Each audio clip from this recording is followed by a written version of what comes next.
guys, I'm back. This is Samantha Stoltz, and I am on the Communications Committee with Trace Diaz International, and we are about to start a Kansas City Trace Diaz weekend. We have a few hours, so I took advantage. Here is Kim Drew from Coastal Georgia Trace Diaz. Hi.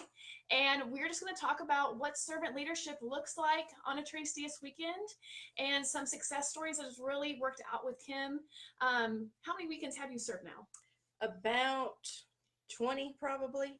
And it's not all been coastal Georgia either. No, it has not been. I have been in Minnesota and in Kansas City serving on weekends. So this would be an expert. Now, I know there's plenty of people that have served hundreds of weekends, but I really love Kim Drew, and I love her servant's heart, and we've served in a variety of different ministries together outside of Trace Diaz. So yeah, let's just kind of pick her brain for a while. So just dropped this on you about 5 minutes ago. Yes. But yeah, let's just talk about, so first, what made you attend a Trace Diaz weekend? I had a friend that sponsored me, and he was very involved in the weekends and Trace Diaz ministry. And through that, I met several people. So it was natural for him to try to get me to go. So once I went, it was an amazing weekend, and I started serving since then. That's awesome. Yes. I love talking to people that say yes to going to Trace Diaz when they're asked, because so many people have been the ones where you have to ask them 15 times. Yes. So No, I was once. me too. I get it. And then what made you just go back and serve a weekend? Well, I love people, and that's a big part of serving on a Trace Diaz weekend. And so when I was asked to serve, naturally, it was a yes for me. Now, after the first weekend, you begin to wonder, oh, do I have time? Do I have the funds to do that? But I have learned through the years, I can tell you more about my serving experiences more so than my actual Trace Diaz weekend. Wow. Yes. That's because the Holy Spirit is the same yesterday, today, and tomorrow. Yes. Yes, I love that. So for those of you just tuning in, we've been live for a couple of minutes now.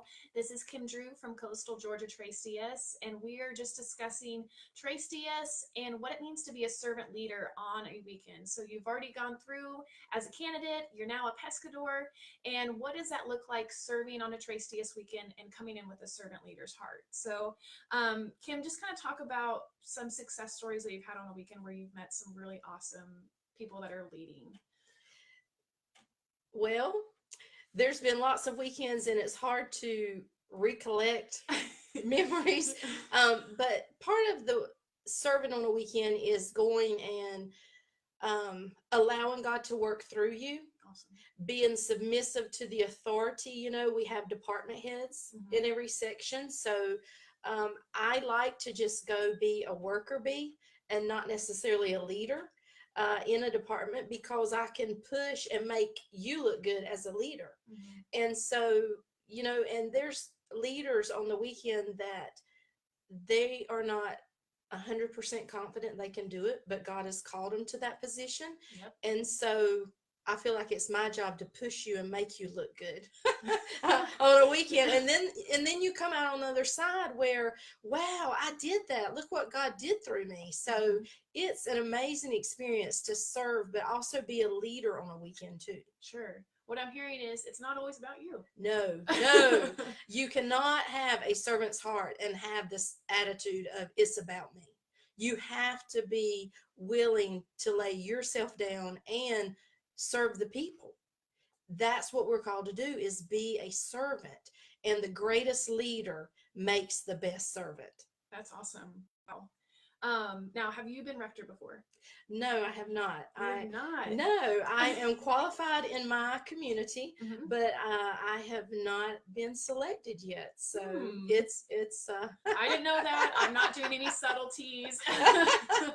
It's coming one day. One day, totally, God's timing. That's right. But you have been a section leader if you're qualified. Yes, many times. So yeah, talk about how the Lord stretched you in that, or how you led your team. Yes, stretch is a good word. I will tell you, we have chapel services on a weekend, so I was the department leader for chapel. And that particular weekend, I come out of my shell. Wow. And so it was, people would say that was an amazing, chapel service. And I would be like, that was not me. I don't know who that person was. It was not Kim Drew. And it was just the Lord, Holy Spirit moving through me. And that really pushed, catapulted me out into another type of ministry, the dance ministry. But I will never forget that weekend. Wow. Because it was an impact on my life, and how God used me in something, for me, that particular weekend, I didn't think I was qualified for. And he doesn't want qualified. He wants the ones who say, here am I. Yeah. Send me and use me. That's awesome. Nope, totally agree. It's all biblical, right? Yes. He doesn't yes. call the equipped, he equips the called. That's We've right. heard That's it. right. Yes, we've all heard it. So, but that was an amazing weekend. And then there's been other weekends where I've served in sections that were my gifts. One of my gifts is organization. I love to organize. And so there's room for that. People that love to pray, there's room for that. And he puts you sometimes in a position to stretch you in your leadership. And then he puts you sometimes in an area that you fit like a well-oiled machine. Yeah. And your leadership rubs off on other people that's in your area. And so, another job for servant leaders is to train those under you, because what's coming behind me is greater than me. And so if I can have people in my area that I can train and prepare to lead the next weekend, I've done my job as a servant. Yeah. That's awesome. I'm loving this impromptu. Yeah. No preparation. Kim Drew said, I'll do it. She showed up, and in 5 minutes, we're doing this Facebook Live video. Yes. So a question that came to mind was, I think in a lot of times in ministry, we just, as women especially, I can't speak for men because I'm not a man, we quickly go into that Martha mode. Get the task done. It's all about the task. And Jesus didn't call us to be Marthas. He called us to be Marys. Can you talk a little bit about how how you combat that? Because I know that you're very spirit led. So I know the Lord has done a work in me, but I want to hear from you. Yes, I am. I can be a Martha, an extreme Martha, when things need to be done. That's my personality. Yeah. But my Mary is just as strong. And I have to find times to go around the corner sometimes and just breathe and say, okay, God, let me worship. And that's when I take advantage of the down times on a weekend of, playing music for myself, attending a chapel service if I can. And because really on a Tracy weekend, we're all Marthas. We are all Marthas. Every one of us is called to be a Martha on that weekend, especially after you are a candidate. Sure. So the Mary, it's the little quiet moments, and it's a conscious, I really have to fight it, because I am, if something needs to be done as a servant and a leader, I just jump in and get it done and, take care of you. I've got your back. Yeah. So it's a conscious effort to stop and be the Mary side of it. Sure. I love that. Just like in church, we can either go with the cup or we can go shut off. Yes. Okay. So I've served in quite a few different communities too. And what I've found is that sometimes we get in kind of a competition mode. So we want to bless the rector, who's the leader of the weekend, and we want it to be a great experience for the candidates. And so we try to go above and beyond. And sometimes we step out of what God's plan and we go back into what's our plan. Can you talk a little bit about how your community has worked to probably not have that happen, and the competition? Yeah, competition, and just serving for the Lord and not, again, serving for ourselves. Yeah. Yes. Our community, every community has things that we all need to work on, just like individuals. Yep. So we did go through a time period of where, some of it got to be a competition. It had to outdo the last weekend. And but as a collective group, we had to come and start, even the rectors coming up, we had to pull back and say, it's not about that. Let's simplify it. Mm-hmm. Okay. Simplify. The people, the workers don't go home exhausted. The candidates, they don't know what happened the last weekend. So there's no competition. If we did the same thing every weekend, the candidates would not know that it's been done for 20 weekends before that. Mm-hmm. So that kind of helps with the competition, and instilling it in our meetings, saying it out loud. It's not a competition. None of them know what happened last weekend. And you still have some that try to make it that, but you have to combat it. Yeah. Simplify it. Oh, well, we did this last weekend. Do we need it? No. Whatever. Don't get stressed out about measuring up to the last weekend. It totally different theme. God does something different every weekend, and what works for this weekend may not work for the next weekend, because it may have went with that theme. This weekend, totally different new theme, and so that doesn't work. Yeah, I think that's a really good answer. And when you're simplifying, you're leaving more room for the merry moments. Yes. Simplify, because, although decor is nice, it is essential that Holy Spirit is there. And so if you're too busy decorating, then you miss that merry moment that you can have with your department of worshiping and inviting Holy Spirit to refresh and renew to go on the next couple days. 100%. Yeah. So I'm very positive that coastal Georgia is a very diverse community. Yes. So all walks of life, all different denominations, all different races, ages. Can you talk about how your community has been able to cultivate that multicultural facet of? Well, one reason is because we are coastal Georgia, and our community is very rural. So some people drive 3 hours to a team meeting. Our campground is centrally located, but we probably, the furthest point from one to the other for people is probably 4 hours. Wow. So that, when you have a 4-hour range of 150 miles, that in itself is, you have the city of Savannah, and then you have the countryside where the farmers are.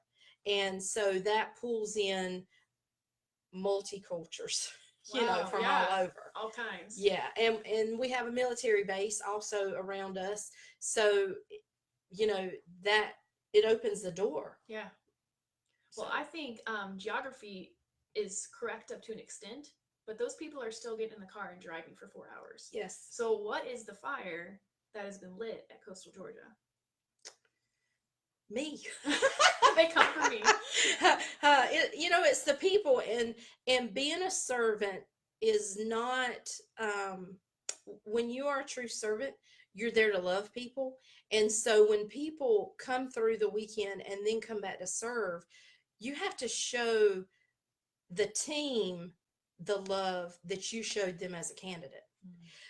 And that's imperative, because if they come on a weekend, a new pescador comes on a weekend and works, and they go home exhausted, or, a lot of drama or disunity, they won't come back and work again. Sure. So it is there. You've got to take care of your team as much as you take care of the candidates, as far as having unity,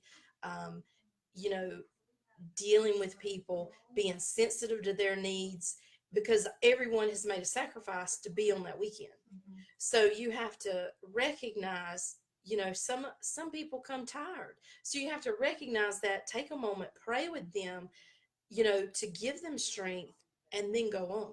Because if you hurt your team members, they won't be back, and you won't have a team in 3 years working weekends. Sure. And Trace DS is that opportunity of healing. Yes. So just as much as yours my head, and you may have hurt me, I have the responsibility as an adult woman to come to you and say, hey, Kim, that really hurt my feelings that you did this. Yes. And I would say Trace DS, at least for me in ministry, is probably the only ministry where I felt safe having those intimate moments. Yes. And also, if you you know, as an adult woman, like Samantha said, that is, you have to go to those because you cannot, especially leave a Trace DS weekend with hurts that you take on and you never talk to them about it, because then it festers and Yeah. then you've carried unforgiveness and you've been through a Trace DS weekend. Yeah. You understand forgiveness, or you should. Yeah. So, you know, don't let it sit and fester. Go to that person and say, you know, you hurt me. Because for me, if I don't know it, You don't have the opportunity. yeah, I don't have the opportunity to correct that and say, I am sorry. I did not mean it like that. And so if you have been hurt, I encourage you to go to that person and say, you know, you said it and you hurt me. You know, first I have to check myself and say, well, am I Yeah. tired? Yeah. You know, did they mean it like that? But if I'm still hurt and still offended at that, it is my responsibility to go to you and say, Samantha, you offended me. Sure. And so you have the opportunity to say, I am so sorry. Mhm. That is totally off the wall. And Yeah. I did not mean it like that. Instead of gossiping, Yeah. and then it causes disunity, you Yeah. know. So yeah, and it happens. Unfortunately, it happens because we are people. Yeah. Oh, totally. 100%. So you had mentioned training up the people that are underneath you, and basically, you know, equipping and growing and stretching the team members that are underneath you. Can you talk about that a little bit more? And I what always comes to mind and what I love about Trace Diaz is like a Ruth Naomi vibe. So always bringing up the younger ladies or even the people that probably aren't as trained in that area of, like you said, organization. Maybe this person's really disorganized. I don't know. And you just loving on them and training them and making them better than where they were. Yes. The number one thing is communication. You know, if I'm going to train people under me to lead in the future, then I have to communicate with them. You know, I don't hold the schedule close to me. I communicate with them everything that's happening, from the top of the leadership to, you know, we're going to supper, going to dinner. So it is, you know, you have to communicate is the number Sure. one thing. Sure.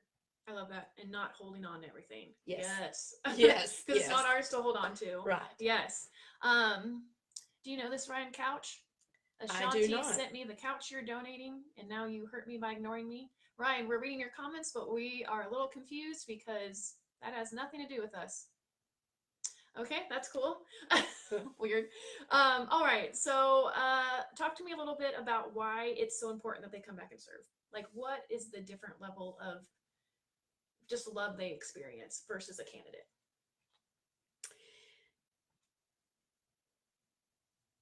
Team members are the reason Trace Diaz is a success. And if, you know, statistically, in another community like similar to Trace Diaz, they say 25% will come through as candidate and never return. 25, the other 25%, they'll be diehard. They come back and work, and 50% if it's convenient for them. So, you know, the love that you experienced on a Trace Diaz weekend is not. Let me back up.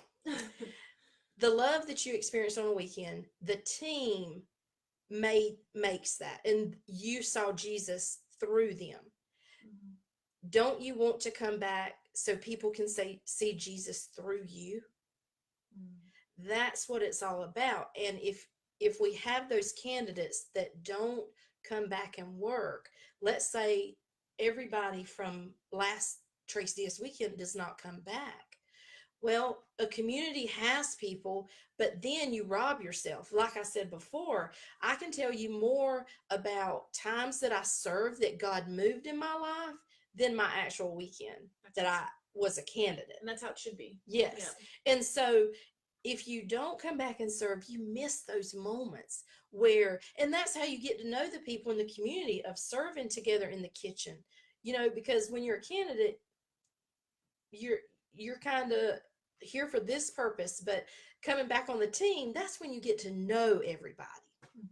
That's awesome. Yeah.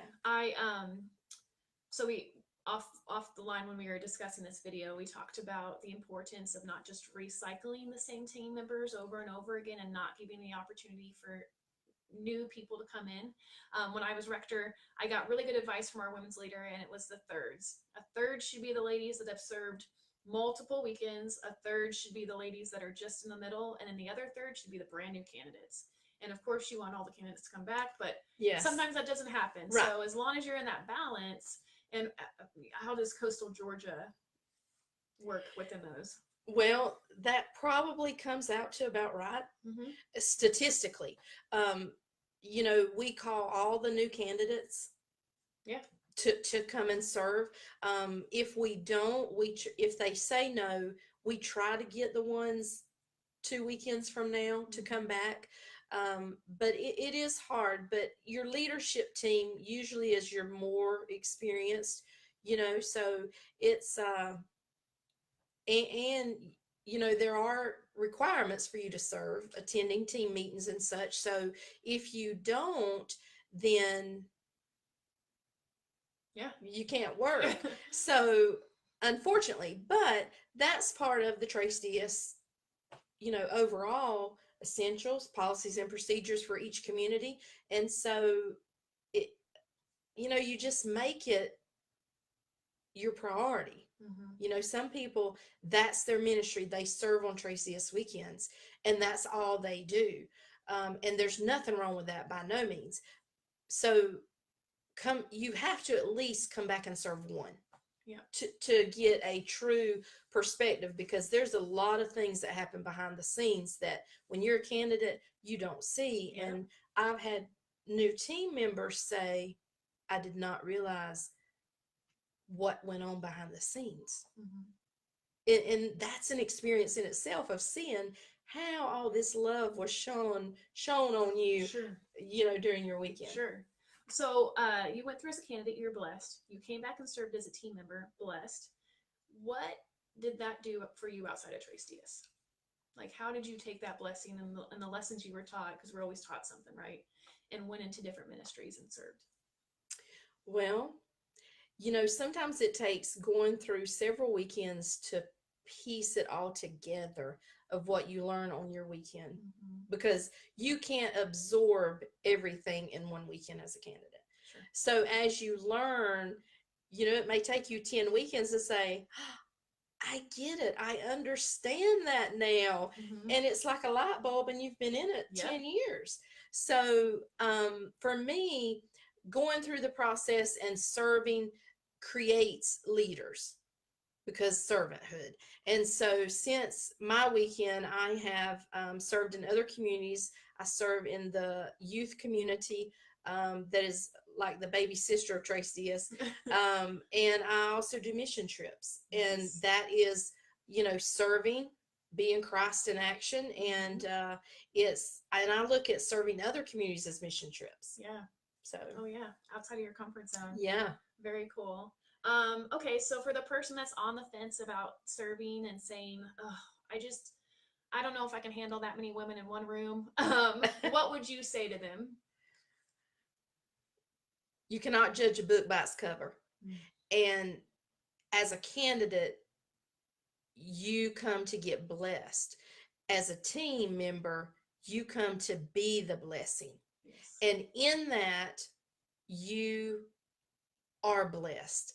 And so you have to at least try it once to see, because you may be wondering, God, what am I supposed to be doing? And when you serve a Trace DS weekend and make the friends and make the connections, deeper connections from compared to your candidate weekend, you may find where you belong in serving on the weekends. Now, it doesn't replace your church, but it is another outlet to be Christ in action. That's perfect. Well, Kim, we're at almost 30 minutes, and we have 2 hours before the start of our weekend. Yes. Is there anything else you want to say to anybody? No. Signed off. Signing off. All right. Thank you, guys. Go serve. Yep. Go serve. Thank you, Coastal Georgia, for making Kim Drew.